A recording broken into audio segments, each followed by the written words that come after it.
আজকে আমরা আলোচনা করব সাধারণত কি ডকুমেন্টসের উপর ভিত্তি করে ইউএসএ কলেজ এবং ইউনিভার্সিটিগুলো স্কলারশিপ দিয়ে থাকে।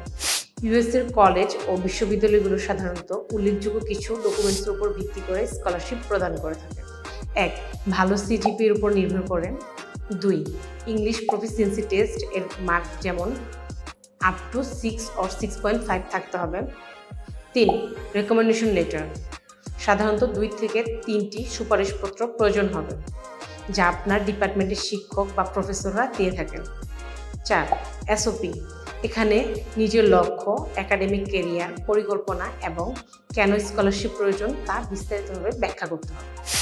এছাড়াও একাডেমিক, গবেষণা, কর্মসংস্থান ও ভলেন্টিয়ার এসব কাজের অভিজ্ঞতা থাকলে তা সংক্ষিপ্তভাবে বিবরণ করতে হবে। এর সাথে extra curriculum activities, leadership proof যেমন ক্লাব, সামাজিক কার্যক্রম, গবেষণা বা নেতৃত্ব দেওয়ার অভিজ্ঞতা প্রমাণ থাকলে স্কলারশিপ পাওয়ার সুযোগ অনেকটাই বেড়ে যায়। এর বাইরেও কিছু বিষয় যেমন এসে, কিছু স্কলারশিপের জন্য নির্দিষ্ট একটি বিষয়ের উপর রচনা লিখতে হয়। পোর্টফোলিও, আর্টস ডিজাইন বা আর্কিটেকচারের ক্ষেত্রে প্রয়োজন হয়। তবে স্কলারশিপের ধরন ও বিশ্ববিদ্যালয়ের শর্ত অনুযায়ী বিভিন্ন ইউনিভার্সিটির জন্য ভিন্ন ভিন্ন ডকুমেন্টস প্রয়োজন হয়। এই বিষয়ে আরও বিস্তারিত জানতে সরাসরি কল করুন অথবা আমাদের অফিস ভিজিট করুন। ধন্যবাদ।